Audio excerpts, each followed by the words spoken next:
Hello and welcome. I would like to thank all of you for taking time out of your day to sit here and listen to my presentation over the AFNR issue that I have chosen. With that being said, let's jump right in. So I'd like to start today by asking you guys a little question. How many of you here believe in climate change?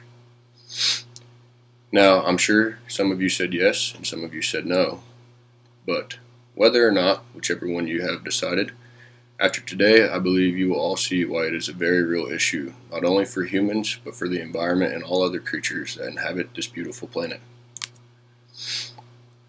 Now, I do not have any experience fighting fires or working for the Forest Service or anything like that. However, I do have a lot of passion for this topic, and I have done an ample amount of research to show that. I also have two friends who do have these kinds of experiences, and I've had multiple conversations with them about this topic as well. So, for my thesis statement, due to climate change, wildfires and the land susceptible to wildfires are both rapidly increasing. In this presentation, I'll be discussing wildfires from their background, their increase, and their prevention. This brings me to my first topic, which is background.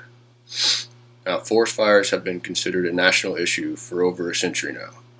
And according to smoke jumpers, in the early 1900s, the paradigm of the day was that wildfire was a destructive force that robbed the country of valuable timber resources. Now you might wonder, what are some causes of forest fires?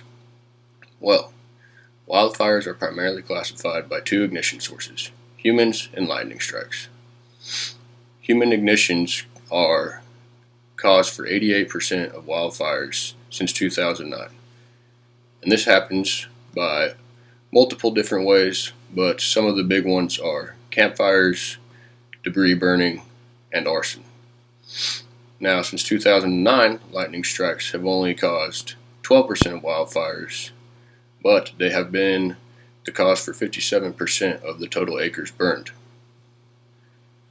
Now, here are just two graphs that kind of show the amount of wildfires by year, based off of either human or lightning. And then the other one shows the amount of acres burned based off of the two different sources of ignition. Now, as you can see, even though the majority of wildfire ignitions occur from human causes, lightning strike wildfires are much more dangerous. Which takes me to my next topic, which is the increase. Due to climate change over the last few decades, wildfire activity around the U.S. is increasing rapidly. Climate change and other human-caused factors are fundamentally changing the frequency and intensity of wildfires in many places in the U.S. and around the world. And this is a quote that comes from the Union of Concerned Scientists. Now, the question comes about, how is this happening?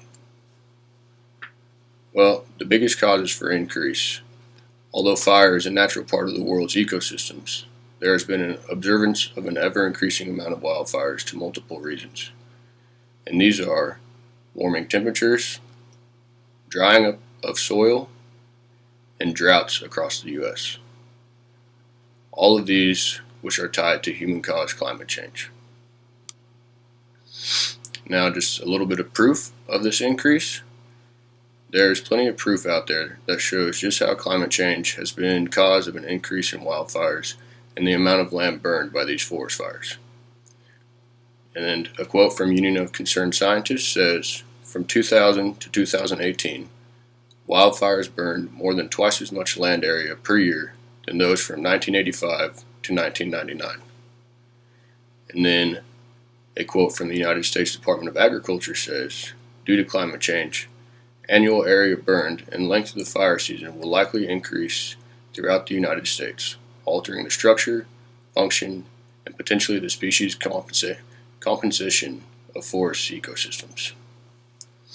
Now, here is just a graph that is from the Union of Concerned Scientists, and it shows the acres of land burned by U.S. wildfires from 1985 to 2018. And based off of this graph, it is clear that as climates continue to warm, wildfires are likely to remain a risk over the next few decades. So, how can we prevent these wildfires from increasing and the amount of land that is being burned from them? Well, to me, it is time to take a stand in prevention not only by the United States government, but also by citizens. Now, a couple quotes from a wildland fire. They say that today, fire seasons are 78 days longer than in the 1970s. This year, there have been more than 46,000 fires, and that was in 2019.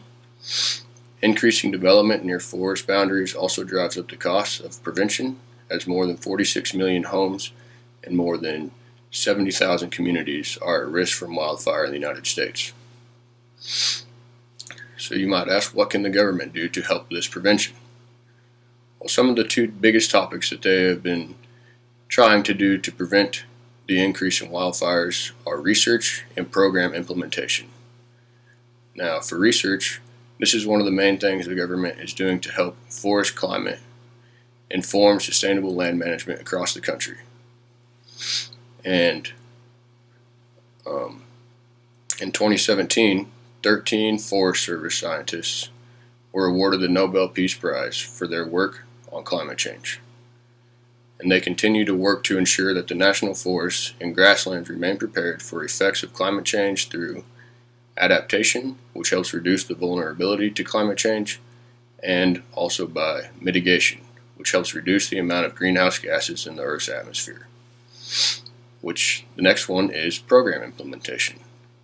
Now, this is another big step that the government has before and continues to do to help with the prevention and containment of wildfires. Some of the programs they have implemented are the Forest Service, which for the first time in 110-year history, the Forest Service, which is part of the USDA, is spending more than 50% of its budget to suppress the nation's wildfires.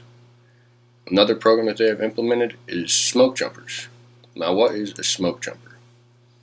Well, a little bit of history over them.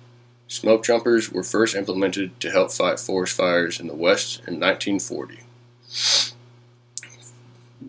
And then, in 1940, on July 12th, the first fire jumped was done by Nez Perce from the National Forest, or was done in Nez Perce National Forest by Rufus Robinson and Erie Cooley.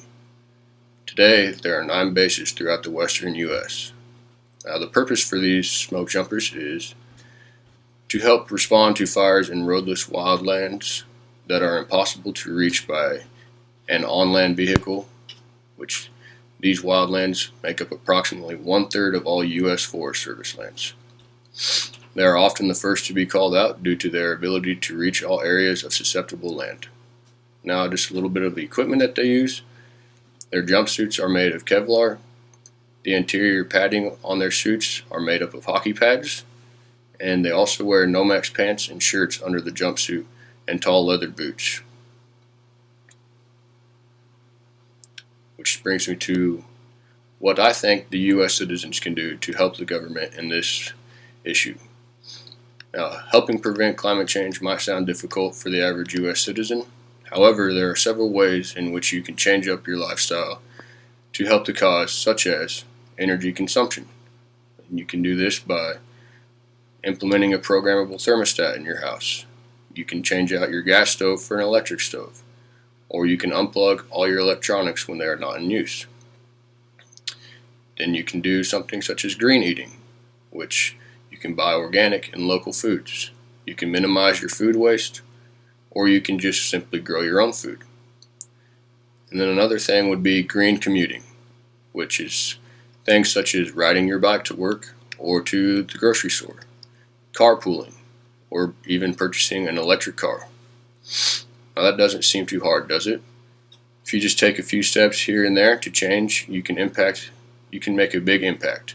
In return, not only helping decrease climate change, but also decreasing the number of forest fires. After getting some background on forest fires and seeing how climate change has been a major cause for the increase in the amount of fires and the amount of acres burned, it is clear that it is time for the government and the U.S. citizens to make a change. If any of you are looking for any additional information, you can go to the USDA or National Forest websites, or even contact your local government agencies to see what they are doing or what you can be doing to help this cause. In closing today, I would like to challenge you to start making a difference, whether that be implementing some of the ideas I gave earlier in the presentation into your everyday life, or by getting in touch with local services that are also trying to make a difference and see what you can do to help fight this issue. And here is just a slide with my sources. These are the background sources, and then these are the current sources. All right, thank you.